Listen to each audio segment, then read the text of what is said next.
Hey y'all, welcome and welcome back to the channel. Thank you so much for clicking on the video. Listen, today we are talking The Handmaid's Tale, Season 6, Episode 9. This one was called Execution, and this was a great episode, y'all. So let's just go ahead and get right into it.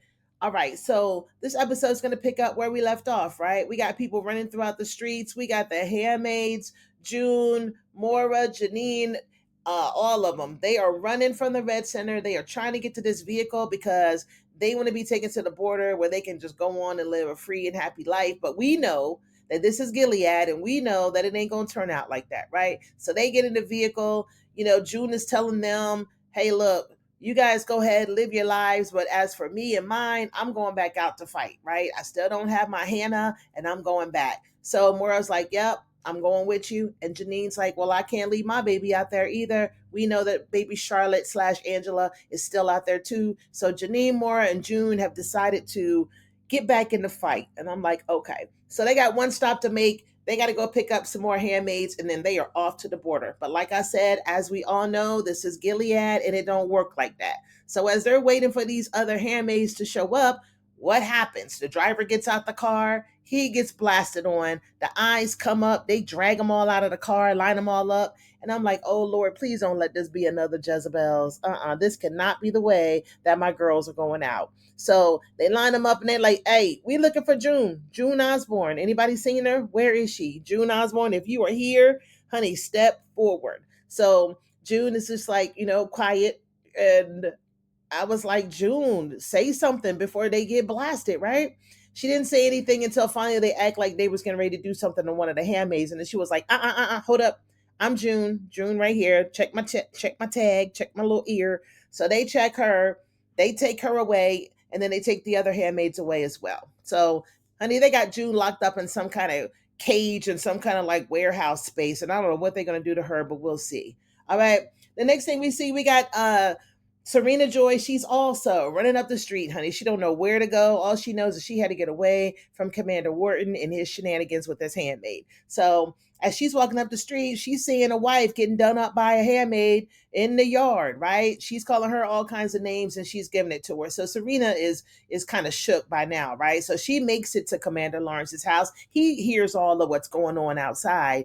And she's like, what is going on? When she gets there, he's like, honey, it's a rebellion, right?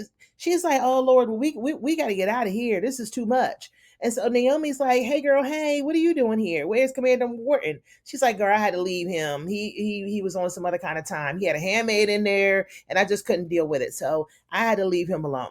So of course, Nosy Rosie's gonna get all in the mix and call Commander Wharton, but we'll get into that later. Let's jump over to Nick. Nick is still feeling the effects of the cake from the other night. So here comes Rose. Nick, wake up. Something's wrong with the baby. So, honey, they're probably going to be headed to the hospital real soon to figure that all out. But, honey, it's just a lot going on. Okay, so meanwhile, back at Commander Lawrence's, we see that Serena Joy is still there and she's talking to Naomi. Naomi is like, hey, look here, girl, you need to go reconcile with your husband. We need to be protected right now. It is so much going on with these savages, and I just don't know. And so she's like, you don't understand what's going on. So you need to kind of just keep out of this. She's like, girl, no, I done already called Commander Wharton. And as a matter of fact, he's here. So she's like, what? Commander Wharton walks in, they give them some privacy, and he goes in and he's all apologetic. Hey, I'm very sorry about how I talked to you last night. If you don't want a handmaid, we don't have to do it. I understand that you're still fertile, you can still have kids. So, let's not let this handmaid tear us apart, right? I love you. Come on, let's do this, girl. Let's make up. And oh, by the way, we do have June. And let me tell you about your girl. What she did was this was all her idea. The reason why all the commanders, which I think they said it was like 37 of them that got done up the night before, and she poisoned our cake. As a matter of fact, she was even at the wedding. And Serena Joy is like, girl, what? She was at the wedding? And she didn't even say hi. I thought she was my friend. I'm like, Serena, please, June was never your friend. She will never be your friend. I'm going to need you to let that go. Okay. So he's like, yeah, don't worry about June. We got her. We got her in custody, and we gonna, we gonna see about her. Her days are numbered. As a matter of fact, I gotta go over there and straighten all that out. But In the meantime, I got to catch a flight. I got to go to DC. Me and the other commanders, we got to go take care of business. I need you to go with the other wives into another safer place in Gilead until this is all straightened out. She's like, nah, I ain't going deeper into Gilead. I'm going to stay right here. He was like, all right, whatever you want. I'm going to go ahead and leave a little guardian for you just in case, things pop off and you're not safe. So he leaves her there, and then he's like, okay, I got to go see about June.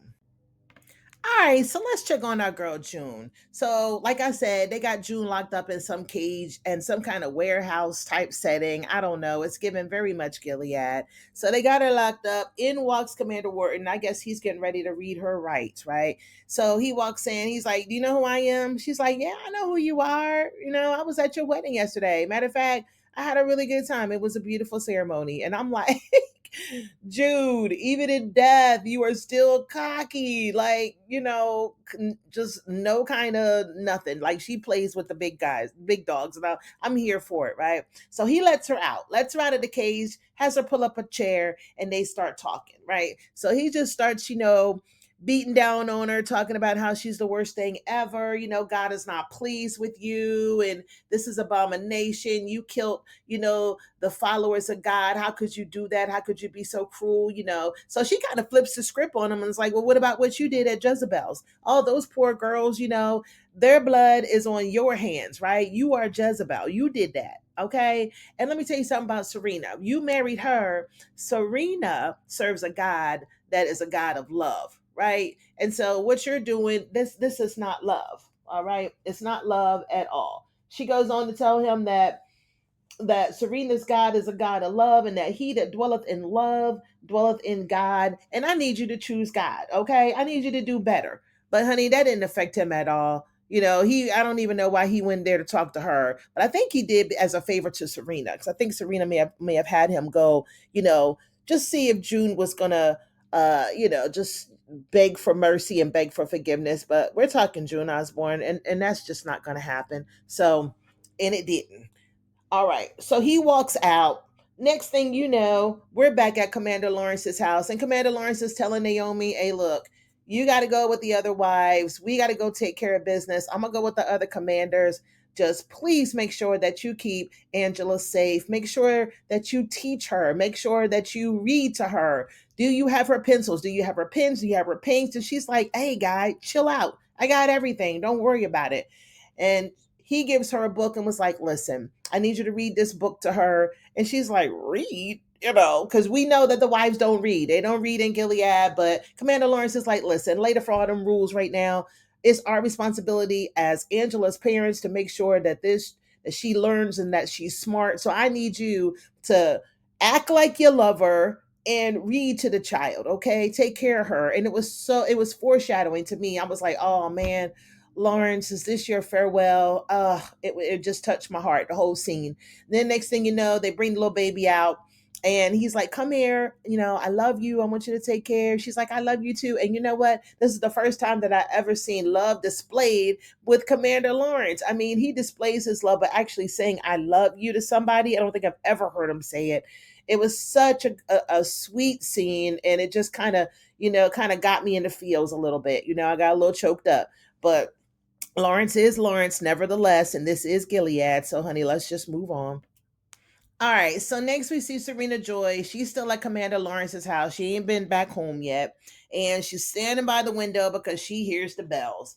And everybody knows from the Handmaid's Tale previous seasons in Gilead, when you start hearing bells, honey, it means one thing and one thing only. Somebody's about to get strung up on the wall or something, right? It's nothing good when you hear the bells. So Serena's just like kind of sitting there and she don't know what's going on. All of a sudden, Commander Lawrence walks in and she's like, hey, are you going out there? He's like, nah, I got to get ready to go to DC. We got to get all of us commanders. We're going. We got to try to figure things out. And she's like, so that's it? I mean, business as usual. I mean, we not even going to try to fight for my girl June. I mean, had it not been for June, I wouldn't be here. Baby Noah wouldn't be here. I mean, what can we do? And he's like, well, I mean, can we pray? She's like, yeah, all right, let's bow your head. So they bow their heads, they start to pray. Serena's leading the prayer. And then we cut to June. We see June. She's walking out a little warehouse thing. She's walking up we see the whole town is out there. Whole town of Gilead is there.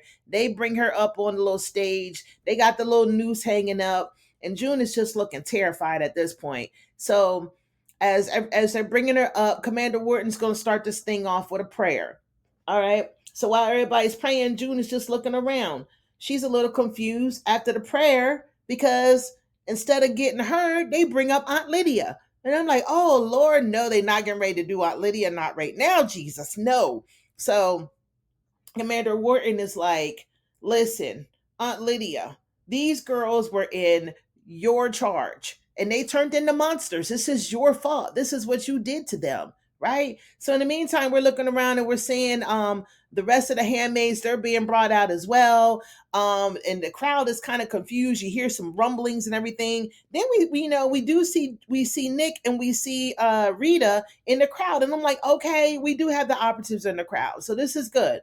Let's just wait and see what happens here. But honey, they're talking to Aunt Lydia right now, and they want Aunt Lydia to get on her knees to confess. They wanted a prayer. They asking her, Aunt Lydia, what say you, girl? What do you have to say for yourself? Because you were Aunt Lydia. These were your girls. What's going on, Aunt Lydia? All right, so they done brought out the rest of the handmaids. They done brought out Janine and Mora and everybody else, and they done got them all standing up there, getting ready to, unalive them as well. And so Aunt Lydia, it's time for her to say her little piece, right? So she starts off asking the Lord to forgive her, have mercy on my girls, because they have been prisoners of wicked, godless men. And honey, as soon as they said that, they were like, okay, Aunt Lydia, enough is enough. Let's get you up and let's get this little rope around your neck because honey, you've said enough. Okay. And he tells her, Wharton, that she betrayed Gilead, she betrayed God. And I mean, this guy really, really believes his own hype. He really thinks that he's doing God's work. And it's just completely unbelievable. So now we got Aunt Lydia up there. We got all the rest of the handmaids that are there. We know that Luke and Rita and the rest of them are blended in with the crowd. And so the next thing you know, it's gonna move over and start addressing June. And honey, he tells the crowd how June was given a chance for redemption. She was given a chance to make it right, but she chose not to do that. So this is all her fault and she's the worst person in the world. And in the meantime, while he's just, punching down on June, we see Luke and Rita and all of them, they kind of inching up to the front. They're like, come on, y'all, we need to get up front. We need to see what's going on here because this is not gonna be right. This ain't gonna end well, right? So right before it happens, June stops and says, hey, look, can I say a little something? I really just need to say a little prayer. I need to say a little something to the people. So she gets down on her knees and he allows her to do it. I was surprised that he allowed her to do it, but he allows her to do it. All right. So then she starts talking about how, she's begging for forgiveness. She failed everybody. She failed her family. She failed her friends and Gilead. And, she wants God to hear her prayers. And then she says, as she's continuing to pray, her prayer turns and goes a little left because she says that her people have been down for too long and have been oppressed by evil. So as soon as they start hearing that her prayer is going to the left, honey, they lift her up. They put that little noose around her and she's screaming, rise up, fight for your freedom. Don't let the bastards grind you down. And while she's doing that, the crowd is going crazy, honey. They string her up. She's got her hands around the rope, to kind of keep it from her neck being, from the rope just tightening up on her neck. So that's going to buy her, a couple of minutes or seconds or however it goes. I don't know because I've never had that happen. But as she's doing all of that, next thing you know, the eyes are being attacked. Luke lets off a couple of hand grenades, him and some other people. And it's just an all out, flat out attack, honey. It is on and popping. All right, so listen, it is complete chaos out in the street, right? You see Luke, he's handling business, right? He's got his weapon, he's blasting on people. Man, Rita was able to take out the guy that was in charge of the crane and able to hit the lever to bring June down. So they was able to get her out. We got Mora. She's in action. She's uncuffing the handmaids and stuff. I did notice that one of the Guardians did take Janine away. So I don't know what's going to happen there with that, but I did notice that.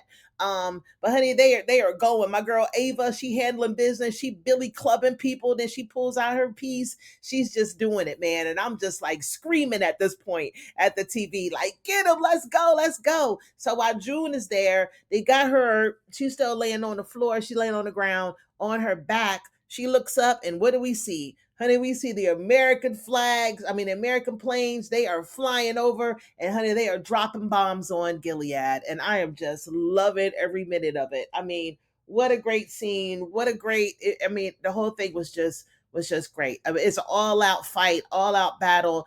Guardians were taken down. I think the resistance was taken down. Everybody was just fighting for their life, and I was here for it.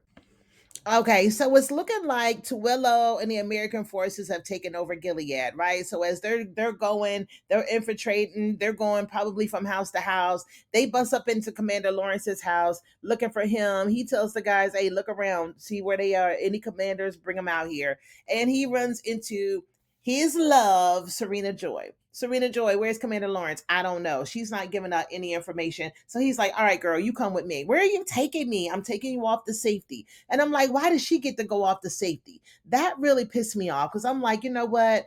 This whole thing is her fault. Gilead is her baby. Why does she get to be taken off the safety? But that's okay. We'll get there. So in the meantime, in between time, we see Nick. Nick's in the hospital with Rose. And, she's telling him the baby's okay and everything, but, it's no thanks to your girl. You need to end her. You need to end her. You need to show your allegiance to Gilead.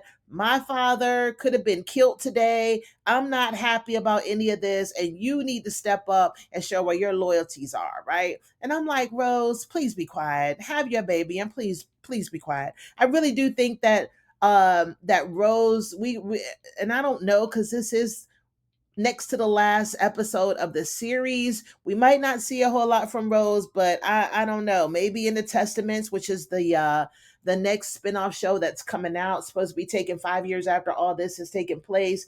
But we might see Rose in the future, because after knowing what happened in this episode and who died in this episode, you know, we may see Rose again. I don't know, because she's probably pretty pissed off right about now.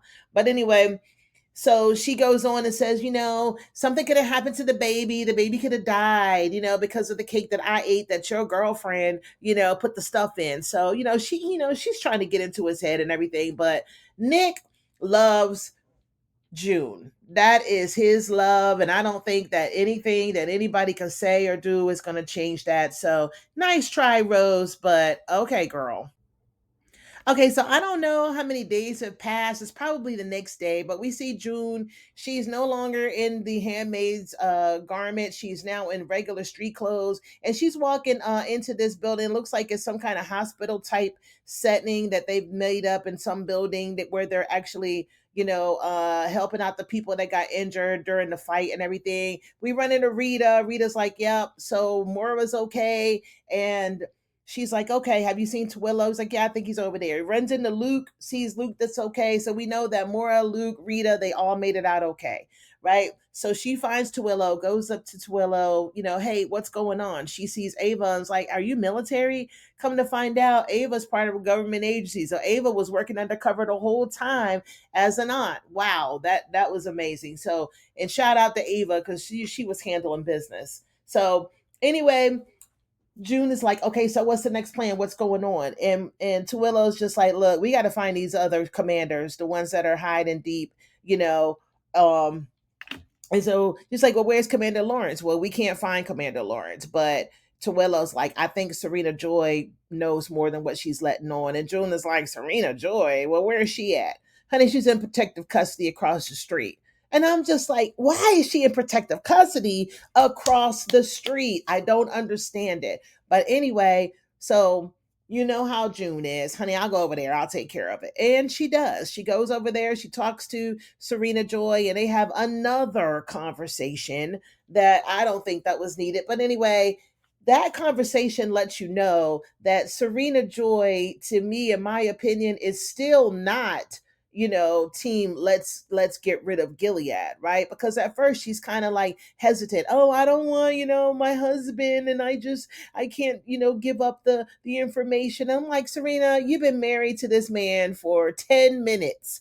Calm down and tell us where these commanders are. So finally, she lets June know, yeah, they're boarding the flight tonight at 7. They're on their way to DC. Bet, Serena, thank you. You finally did something that, even though you didn't want to do it, and you can say you didn't want to do it because you was protecting your husband, but you didn't want to do it because you're still Team Gilead, right? But anyway, she reluctantly gives her the information. June's like, all right, bet, girl. Thank you. See you later. So she walks off. She goes back and she tells Twillo what's going on. They do find Lawrence because Lawrence does end up going back to his house, but he's met by the military who drag him into Twillo. So, he's like, nice of you to join me. Nope, it's not like I had a choice. But anyway, Tuello's pretty much telling them, hey, look, you're going to have to be the one to take this bomb on the plane that these guys are going to get into and then walk off. And he's like, man, I'm an economist. I'm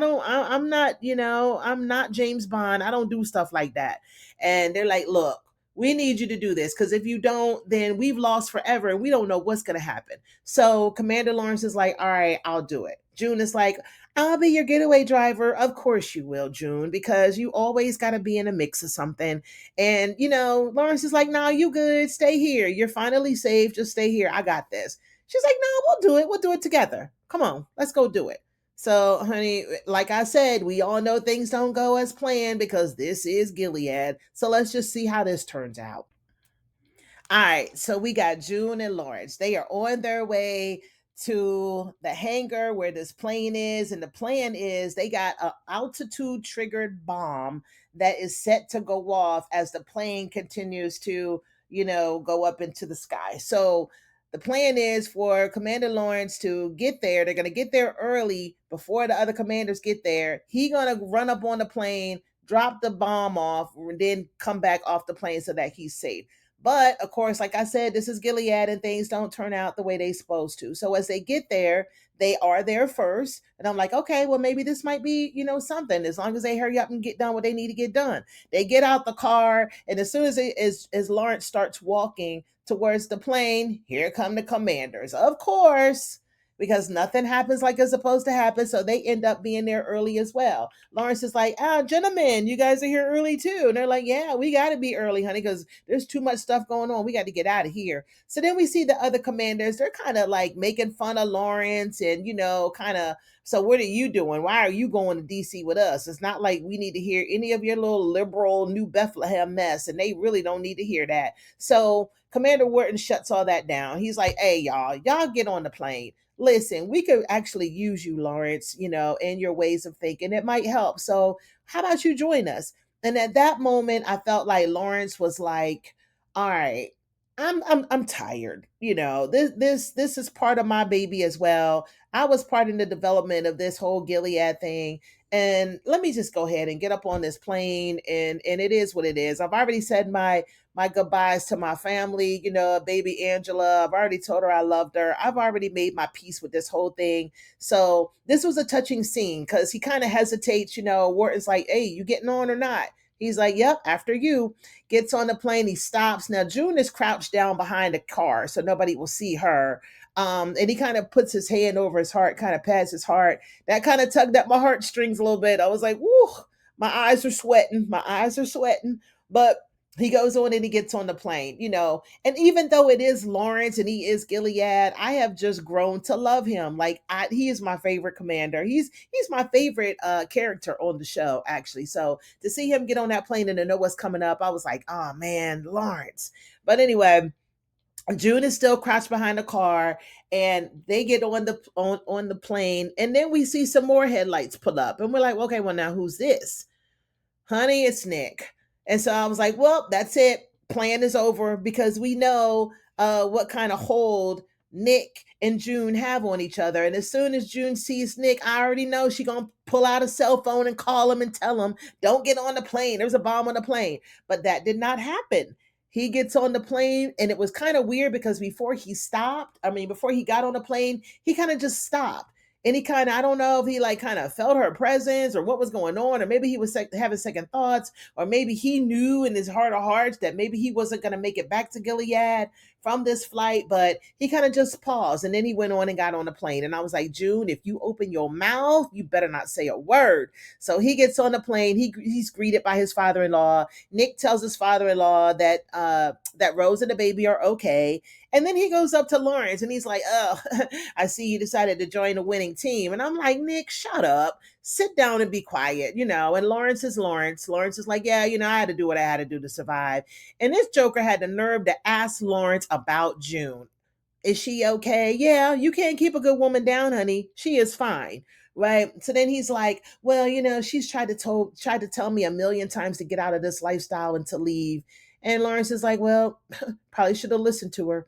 And so that was the end of that. They're like, buckle your seatbelts, gentlemen. We are on our way to DC, or so we think. Because, honey, that plane took off, and June, she walks out of the hangar and she's watching it take off, and she's watching it in the sky. And then all you see, you don't hear the explosion. You don't, it's just like bombs bursting in air, right? You just see just the sky painted with the flames of the plane. And I was like, it was satisfying to me because I didn't really need to see a whole bunch of, loud explosions and carnage and plane parts and all that kind of stuff. I think the way that they did it was satisfying. So I enjoyed it. I enjoyed how it ended. Now that all those commanders are gone, the question is, what's going to happen next, right? We got one more episode left. We know we got to get into Hannah. We got to see what's going on with her. So next episode might be a little heavy on Hannah. And I'm also curious to see what happened with Janine because they took her away as well. So great episode. I really enjoyed it. You guys let me know. Let's talk about it down in the comments. What do you think is going to happen for the series finale? Do you think that June's going to meet her maker next episode? Who's going to be in charge of Gilead? I want to hear your thoughts. So let me know, and I'll be here next week to talk about it with you. You guys enjoy, and I'll talk to you next time. Bye.